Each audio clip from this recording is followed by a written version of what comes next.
Sesungguhnya Allah itu memperhitungkan segala sesuatu terhadap cara dan kualiti penghormatan balasan yang telah diberikan.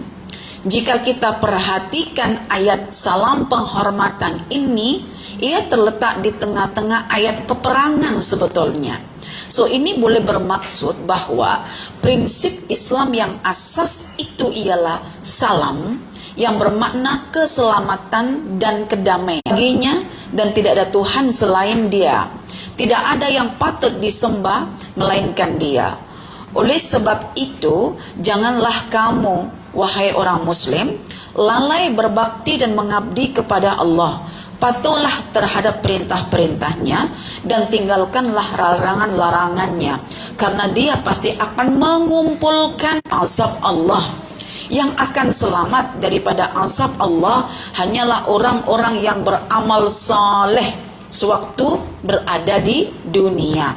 Oleh sebab itu, manusia harus percaya kepada firman Allah tentang kedatangan hari kiamat itu. Siapa yang lebih dapat dipercaya ucapannya dan lebih benar perkataannya selain daripada, sedangkan informasi yang bersumber daripada Allah pastilah benar. Baca Quran, diterjemahkan, ditafsirkan, kurang apa? Kurang pendidikan. Balik-balik, ada yang sudah siap-siap dipanggil kerja, macam-macam. Orang lelaki ni macam-macam dia punya panggilan kerja. Okey. Baik, sahabat-sahabatku sekalian, hari ini kita akan bincangkan 3 ayat, ya. 3 ayat. Kira panjang ke pendek Panjang ya. Tapi Ustazah akan sederhanakan supaya ada yang semput nafasnya, ada yang biasa-biasa sahaja. Yang semput itu mungkin sudah agak uzur, atau masih muda tapi semput karena kurang olahraga, gitu ya. Jadi Ustaz itu kan di depan, oke, di depan.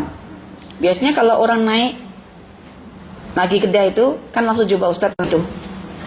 Banyak kita akan menarik nafas untuk rileks dan menenangkan diri kita, betul tak? Karena kita akan diuji oleh Allah.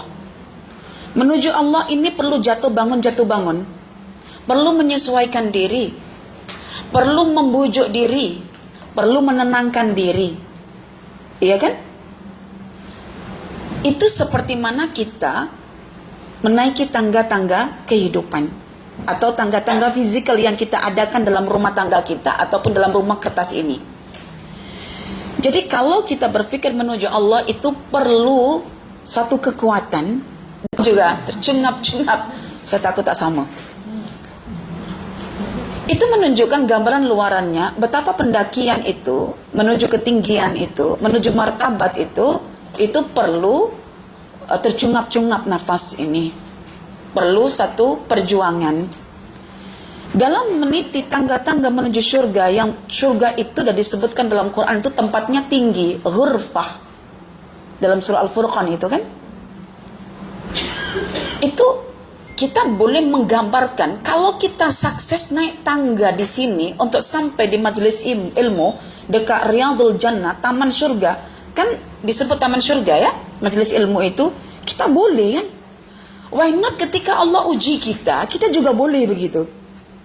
Kenapa Anda boleh naik tangga sini? Karena sudah buat preparation.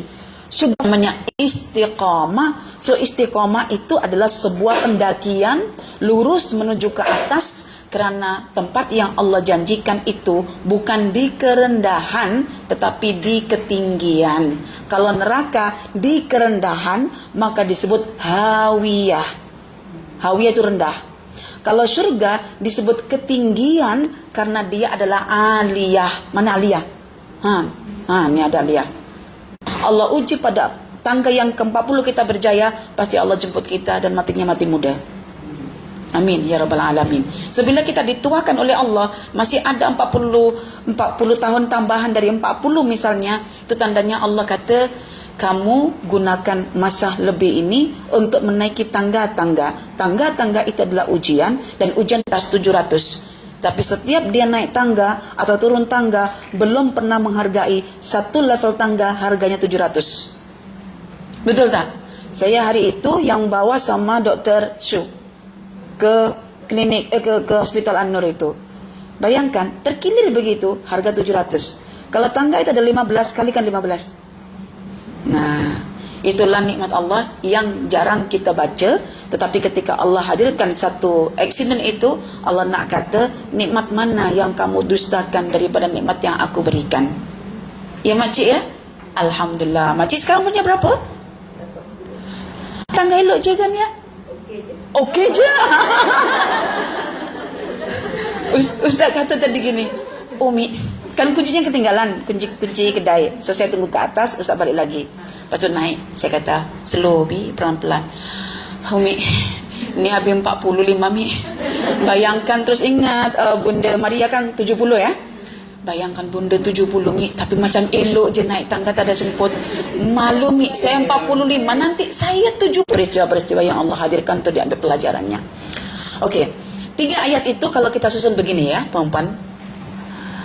Mai yashfa syafa'atan hasanatan yakun lahu nasibun ala kulli syai'in mukita. Okay? Wa idha huyitum bi tahiyyatin fahayin hasiba. Allahu la ilaha illahu la yajma'annakum. Nanti salin dekat rumah. Tunggu puan-puan nak menulis macam siput, lama juga. Okey. 1, 2, 3, 4, 5, 6, 7, 8. Mulakan yang di atas. Okey. May yashfa' syafa'atan hasanatan yakun lahu nasibun minha.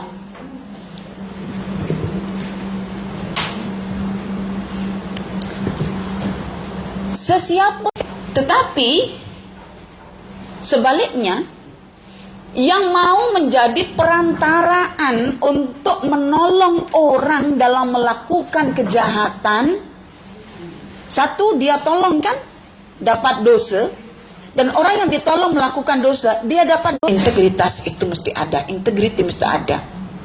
Okey. Dan Allah itu dari dulu maha berkuasa atas segala sesuatu. Mungkin nanti ada yang tanya, Ustazah, al-mukit ikuan kamu, perlakuan kamu terhadap orang lain yang memperlakukan kamu itu akan dihisab oleh Allah. So di sini nanti kita akan fokus kepada hasibah, yang di sini mukita. So di sini tentang tahiyat, kaitan tentang adanya dibina awal oleh tiap ada fenomena, dia akan fikir benar ke salah. Tapi kalau kita dari awal sudah mentasdik Al-Quran, senang. Apapun Tuhan kata dalam Quran, kita telah membuktikan dari awal sekali Quran itu benar. Jadi sesuatu yang dianggap irrational sekalipun, I don't care lah macam itu. Oke? Kenapa engkau percaya bahwa dari kiamat? Tuhan kata. Dari mana kamu buktikan Tuhan itu Allah? Daripada Al-Quran. Dari mana kamu buktikan Quran itu benar? Daripada kajian-kajian yang aku jalankan sebelumnya. So mahal sebetulnya. Yang jadi perantara pun akan dapat commission. Dalam bisnis ada istilah commission agent. Betul tak? Yang mana dia hantarkan para peserta itu kepada satu travel. So travel akan bayar dia per kepala. Itu sudah kaidah. Walaupun manusia memikir. Dari sini apa yang kita fikir? Yang kita fikir adalah jadilah perantara kebaikan untuk memberatkan timbangan amal kebaikan kita. Karena pada hari kiamat nanti itu akan ada ungkapan wa may ya'mal mithqala dzarratin. Siapa yang rendah timbangan amal kebaikannya, tempat kesudahan, rujukan dia, rujukan dia adalah hawiyah, yaitu tempat yang rendah yang disebut dengan neraka hawiyah. Nanti gelarannya tuh ghazala. Ghazala itu adalah sang kijang.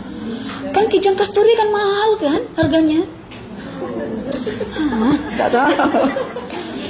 Jadi perempuan saat ini kan lebih tahu tentang indahnya. Jadi orang yang mudah menangis. Tapi kalau sudah hilang kesabarannya, jadi pemberani yang boleh tinggalkan rumahnya. Itu perempuan tuh hati-hati. Kalau tak tahu perempuan memang begitulah. Jadi ketika jadi kijang, maksudnya indah rumah itu ada masalah amal kebaikannya. Nanti omnya itu surga, bukan hawiyah gitu.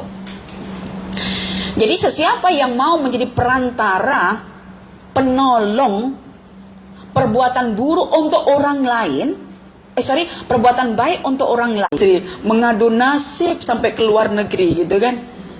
Ini bahasa Arab diambil daripada bahasa Al-Quran. Nasib. Oke, nasib itu adalah bahagian. Ya. Nanti apa yang menimpa kita itu adalah didapatkan dengan susah payah. Maka ada dalam surah Al-Insyirah itu kan bagian hujung ayat itu kan, coba baca, mesti ada rughbah dan ada nasbah. Oke, alam nasrah yang bukan dari Al-Quran, yang hanya kata-kata manusia. Kalau ia bukan kata-kata yang benar, bahagian buruk kita akan dapat. Perempuan paling mudah share dapat pahala, tapi belum tahu, belum diklarifikasi adakah informasi yang akan itu nomor satu bukan lelaki, perempuan. Kalau perempuan pegang handphone media sosial, banyakkan bismillah dan banyakkan isti'adzah supaya terlindung. Perempuan itu korban pertama bencana alam. Nasib digandingkan dengan syafa'ah hasanah. Sanna fil islami sunnatan hasanatan falahu ajruha wa ajru man amila biha ba'dahu min ghairi an yanqussa min ujuri syai'un. Siapa yang memberikan contoh perbuatan baik kepada orang lain, maka dia dapat pahala. Lalu ketika orang itu melakukan, dia akan dapat pahala yang sama dengan orang itu tanpa mengurangkan pahala orang tersebut. Ayat tentang petunjuk Tuhan yang terdapat dalam Quran dan diperjelaskan dalam sunnah Nabi Muhammad SAW. Yakin kita dengan kebenaran ilmu itu, kita amalkan, kita ada experience di situ, kita tunjukkan kepada orang lain yang keadaannya lebih kurang sama dengan kita ketika itu. So kita dapat pahala karena menunjukkan, dan pahala karena orang yang kita tunjukkan dia buat itu, dan kita sampaikan dengan penuh keyakinan dia buat, kita dapat MLM-nya. Bahasa senang. Iya harus nih, bahasa senang. Oke, yang menerangkan dengan gaya bahasa sekarang kan lebih mudah difahami.